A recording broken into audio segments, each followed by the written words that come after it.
You know, it's really weird not having the TV on. Like, it's just annoying. Anyway, welcome to Grab a Crate. We're here with Keely, Connolly. How you going? Good, how are you? I'm great. Thanks for having me. Anytime. Now, let's talk about your journey. Okay. Where did you start with audio engineering? So, back when I started teaching myself guitar, I opened up GarageBand. And at the time, I didn't even realise I was looking at a door, like audio engineering or anything. And I was putting all my SoundCloud covers up. And it was basically just like one recording, and I would just edit out the click at the front and didn't even know what an EQ was or a reverb or anything. But looking back, that was like that was where I started. And so you were obviously teaching yourself how to like mix, that sort of thing? Were you No, doing I that didn't sort of even thing? know what that was back then. Like I was literally looking at this door, had no idea what was happening. It wasn't until I came here and started working through like Logic and could see the resemblance through the doors, and I was like, oh, I was kind of starting out ages ago, but I just didn't know what I was doing. So obviously this passion came about being a musician. So obviously you wanted to make your own music, you wanted to be your own producer. Yeah. So starting at SAE, what were you obviously wanting to do, like studio? Studio, yeah.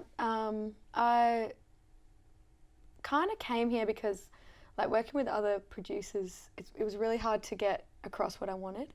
They didn't really understand, and I had no idea how to speak the language. So even just coming here and learning the language, now when I work with producers, I can hear when there's too much on a compressor or if they've added too much reverb or whatever. Like I know exactly what to do, so I can just talk to them. Or with my latest single, I worked down at Sundown Studios, but then he actually gave me the stems and I went home and mixed it myself. So that was good because you can be in the studio and be the artist without having to think about all of the techniques while you're performing, and then you can take those really like well recorded stems and then just focus on the post. So yeah, so just makes it easier. How long would you spend mixing a song, roughly? So like I do probably like a full mix. I do like 4-hour sessions roughly when I'm mixing, and then I'll take a break, and then I'll reevaluate the mix. Sometimes I add more layers, then I'll mix again.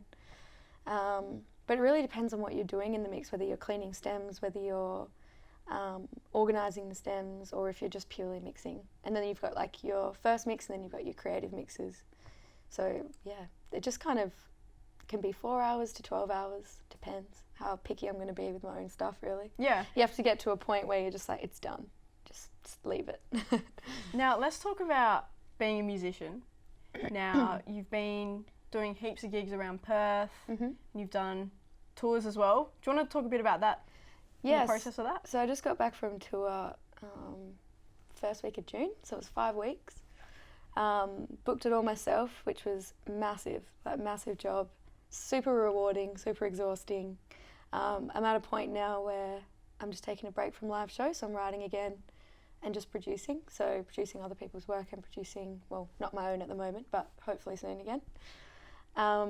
And yeah, just working on Toasty tunes, like the business I run, so which is what all the recording comes under as well. So tell us a little bit more about Toasty tunes. What's involved in that? So it's basically a gig guide, but it's just a Perth gig guide, and it's just for local music. And every week we update it on a Spotify playlist, so you can listen to what's happening in Perth that week. Everything on that playlist is a Perth artist playing in Perth that week. So how do you find out like who's playing? Do you go through like Wham? Do you go through Facebook events? I build it straight off the all of the what's the bloody word for a venue? All the music venues in Perth I have bookmarked, and I just build it straight off their events pages. So I sometimes cross-check with Cool Perth Nights, but rarely. That's more just a check for things like festivals and stuff like that are coming up. Cool. So that obviously gives like artists as well as like audiences opportunities to go see bands that they haven't seen before, that sort of thing. So how are you going to continue growing that? Well, it was all inspired by, I used to get Express Mag when I first turned 18, and I used to sit there for a whole night like researching all the bands I'd never heard of, highlighting who I was going to go see. I used to go see 5 shows in a week, and that process just took so long, and I was like, man, that's only because I'm so passionate about discovering new Perth music that I actually go through that. What's a quicker way for people to discover Perth music? And basically, yeah, the playlist just it already gives artists another platform to be discovered, because people can just chuck on the playlist on shuffle. If they don't like a song or a genre, they can just skip and hopefully find a band that they like. Whether they can make their show or not, they've still discovered that new Perth artist. Yeah, awesome. Can I ask a question? Sure. So a lot of what you learnt here at SAE, you've implemented outside of SAE. What I want to know is, I think this would help a lot of people, finding your feet in the industry. And it seems to me that you've dabbled in a lot of businesses, or you produce yourself and you have Toasty tunes and stuff like that. What are some platforms or maybe some help that people can access in order to get their footing in the industry? I think the biggest thing is networking. Like, I know people say that all the time, but it's so true. Like, just meeting people. Like, I have a relationship with Graphic Jam, so we do a podcast together as well. We have tabs on each other's websites, so we promote each other's work because they just go hand in hand so well. And that relationship is so valuable to both of us. When you're at SAE, like, you literally meet all of your future business partners here, because everyone's got amazing ideas. The biggest thing that I struggled with when leaving SAE was being away from that creative space and not being around like-minded people anymore. Like, I really struggled with that. That's why it's important, I think, to catch up with Graphic Jam on a regular basis, and just having an hour meeting with them, it just re-inspires everything, and I just get home and I'm so pumped up and I have all these new ideas again. Yeah. So it's really important just to surround yourself with creative people, whether they're your friends, whether you're just meeting up with them at a cafe to work on your laptops next to each other and not at home on your own. It just keeps fueling that fire, kind of. And I'm specifying a little bit more here, but how about with gigs? I know, like, it's so saturated, local talent's so high, everyone's a really talented musician. How did you find your foot there? Oh man, it took me so I'm having my first break from live shows for 3.5 years. I've been doing it full time. That's a long time. Yeah, so the second year I was basically doing 2 shows a week. This year my shows have been a bit more sparse because I've just been playing bigger shows. And the first year was basically all free shows. So, but now I'm at a point where I can take a break to write and recreate a new show, and hopefully when I come back I can still do a pretty decent show. But also I've just played with so many different artists. So every time I played a show I booked different supports, and I reached out to other bands and playing different venues. So, like, just trying to widen your demographic. Playing cover shows helped a lot. A lot of people discovered me through that, because you're just kind of casually at a pub and people discover you through that and can connect with you with songs that they already love and get to know your style, and then go and hear your original stuff and be like, oh, that's cool too. Just on that, when you're booking gigs and you're booking different bands and different acts, do you kind of stick with the same genre, or do you like to steer away and, like, get people from different genres to support you? Yeah, that's a good question. I've actually mixed it up quite a bit. So for my single launch I had quite a few similar genres. So I had Geordie Maxwell, Lilia, who I went on tour with, and Mossy Fogg, who's kind of like more grungy blues. But when I worked for Rabbit Radio, which is where I learnt a lot of the technique I needed to build Toasty tunes, I used to do shows down at the J Shed. So there was this one show that I really loved, and it was Otia, Mount Cleverest, and then one of my friends' bands, In the Pink. So they were kind of like Aussie hip hop. And then you got Mount Cleverest, which is kind of like indie hip hop. I don't know. They got that, like, real old school Chili Peppers vibe. And then you got Utia, which is like 90s hip hop as well. So it's a bit more produced, and they got, like, the decks, and now they got the live drummer and everything. Yeah. But they had the decks back then, and the main theme through all of them was the hip hop, but they were all completely different. And I was like, this is either going to be really awesome or it's just going to fail. Yeah. And those guys all still play shows together today. That was, like, years ago when I was studying. So, I think I kind of saw that I had a bit of a knack for putting artists together, and I really love doing events. So we have a lot of plans for Toasty Tunes in the future for some little mini festivals and things like that. Yeah, cool. Awesome. I had a story. What is it?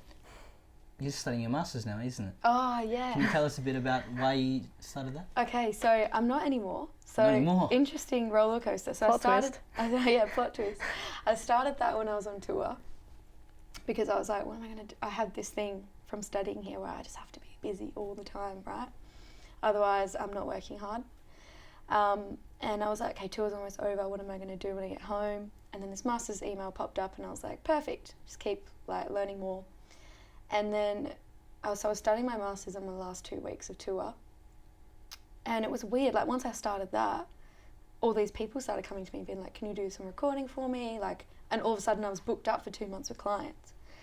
And then I was like, oh crap, like I'm not going to be able to do my master's anymore, which is kind of good that I'm busy in the business, but I tried to do it all. And one of my friends was just like, sounds like you're taking on too much, man. And I was like, yeah, I think I need to accept that it's okay to not be stressed out by what I do because I love it.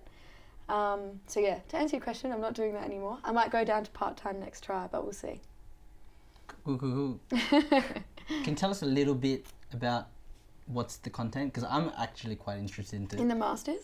Is it more skill honing or is it something else? It is very skill honing. So, you have electives from day one. So there's a few core units, which are very valuable as well. So then like your research and your marketing and stuff, and your studio. And then you've got all of your electives. So I chose like a programming one where we used another programming element. It was kind of similar to Contact, a little bit more logical. And then I chose a research and writing one because of Toasties. I do a lot of articles and things through that. And it's all amazing because I could have tied it all into what I'm already doing, but there is just a lot of online content that I was missing out on because I was too busy. Yeah. So yeah, you still need a lot of time to do it, as much as it's online and as much as it's self-directed in the sense that you can apply it to whatever you're doing. You don't want to slack off in the sense of like missing all that online engagement, So let's steer away from masters for a second. Can you talk about like the challenges that you've faced as a musician, like going on tour, like being away from friends and family, writing songs, that sort of thing? Can you talk a little bit about that? Yeah, so that was a big thing that I felt this tour actually.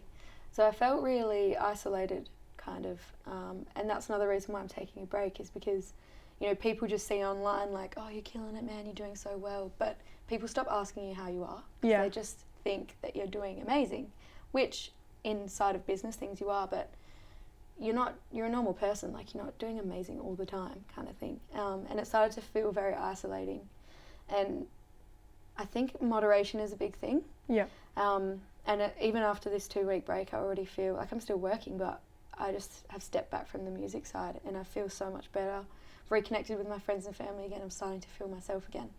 So I think I've learnt that moderation is key, not to get caught up in your own image that you're trying to sell, because that is a big thing with an artist, is you have to sell your brand, which my brand is very much who I am, but we all know that Instagram's kind of a smokescreen. Yeah, definitely. And you kind of forget that, your friends kind of forget that. So I think just not getting too caught up in it is pretty important. I guess like also like touching upon that, like mental health in the music scene is very big but very like unknown, like unaware. People think that because like you're successful, you're out touring, like they see photos of you playing and people like smiling in the crowd, they think, wow, they're like, they're doing really well and that sort of thing. And that's when people start reaching out, right? Because they see how well you're doing. So the bigger you get, the more isolated you kind of start to feel. And I'm really good friends with Morgan from Slumberjack, and he came to my Perth show and he was like, how's your tour, man? And I just looked at him and I was like, I don't know how you do it. And he was like, I don't know how you did it. Like, you did it all on your own. Like, he has his manager and like all that stuff. And I was like, yeah, it was just pretty eye-opening. It was different to what I expected it was going to be from seeing all my friends go on their tours. Like, don't get me wrong, it was amazing, but very different. Were you like back to back, like every day? Like, was it like that? So you were doing one show here, one show there, that sort of thing? I think the closest we had was, I think we had 3 in one weekend. Wow. We had like a Wednesday, Friday and Saturday. But otherwise we were driving. So we drove all the way up to Early Beach and then home, basically. So Early Beach, Sunny Coast, Brisbane, Gold Coast, Sydney. Stopped in Melbourne, didn't have a show there, Mount Gambier, Adelaide, and then back to Perth. Wow. So that was 5 weeks. So we had a lot of fun in between, but it was a lot of driving. It's very tiring. Luckily I was with Richard from Lilia, he's amazing, such a good travel partner. But yeah, I probably wouldn't do it that long again. I'd probably smash, like at the beginning of the tour, we kind of looking at Spacey Jane, they smashed out 5 shows in a week or something. I was like, man, that'd be so stressful, like getting on a plane straight after a show. But after this 5-week experience, I was like, yeah, that's definitely the way to do it. Yeah. I'd love to end on something positive. Like this whole journey, I really like what you're saying. What really drives you, like, to do all this work? And you seem to be working really, really hard. I just really want to know, like, internal states here. Well, what drives me to do my music is actually just my friends and family. So I wouldn't have even come this far with all of that if it wasn't for their encouragement.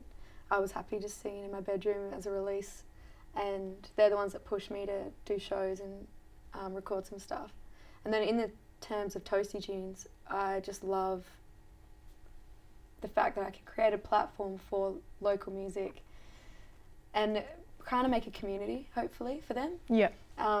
Because a lot of the online platforms are so broad now, and so like they're national, or they just kind of hone in on that top layer of what's big in Perth and don't really follow them from the beginning of where they've come from.